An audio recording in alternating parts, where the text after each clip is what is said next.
You know that feeling when the house goes completely silent and instead of feeling peaceful, something in your chest tightens? Like the quiet itself is too loud.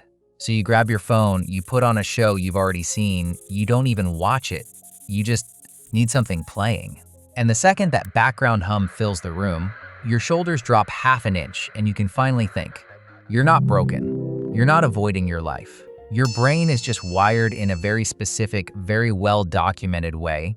And the silence isn't your friend. It's a sensory void your nervous system genuinely cannot tolerate without effort. Here's the science behind that. Researchers studying something called the default mode network, which is a cluster of brain regions that fires up when you're not focused on a task, found that in people who crave background noise, this network is chronically overactive. What that means in plain reality is this. When there's nothing for your senses to anchor to, your brain doesn't go quiet. It gets louder. It fills that void with racing thoughts, half-finished worries, random memories you did not ask for. Background noise isn't a distraction for you. It is actually functioning as a cognitive dimmer switch, giving your default mode network just enough input to stop it from spiraling.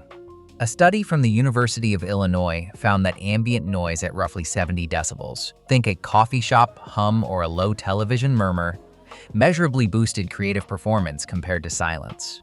The mechanism is real, and it's neurological, not a personality flaw. But here's where it gets interesting. This wiring has roots far older than your Netflix account. Evolutionary psychologists have documented that humans evolved in environments filled with ambient sound, wind, insects, distant movement, the low hum of other people nearby. Silence, in those environments, didn't mean peace. It meant danger. It meant predators had made everything else go quiet. Your nervous system still runs on that ancient firmware. When it hears nothing, it doesn't relax. It goes on alert. Think about that for a second. You're not weak for needing noise. You are, in a very literal sense, running a survival program designed for a world that no longer exists. And here's the kicker. Research on sensory processing sensitivity shows that roughly 20% of the population has a nervous system that processes environmental input more deeply and more intensely than average. These are often the same people who need background sound to function, who feel overstimulated in total silence, and who are sometimes told they're anxious or can't handle being alone with their thoughts. The label is unfair. The neurology, however, is measurable. But wait, it gets weirder. Because here is the uncomfortable truth I need you to sit with for a moment. The same background noise that soothes your nervous system can also be quietly insulating you from yourself. Because here's what the research on avoidance patterns actually shows. When background sound becomes a constant, automatic default, it can function as a buffer against emotional processing. Not always. Not for everyone, but sometimes that show running in the background isn't regulating your default mode network. It's preventing you from having a feeling that needs to be felt. A study from Harvard on mind wandering found that people who never allow unstructured silence or thought have measurably less access to their own emotional states over time. The brain needs some friction, some quiet. Not a lot, but some. So the question worth sitting with, and I'm not going to make it comfortable, is this. Is your background noise keeping you functional, or is it keeping you just numb enough to not have to notice something?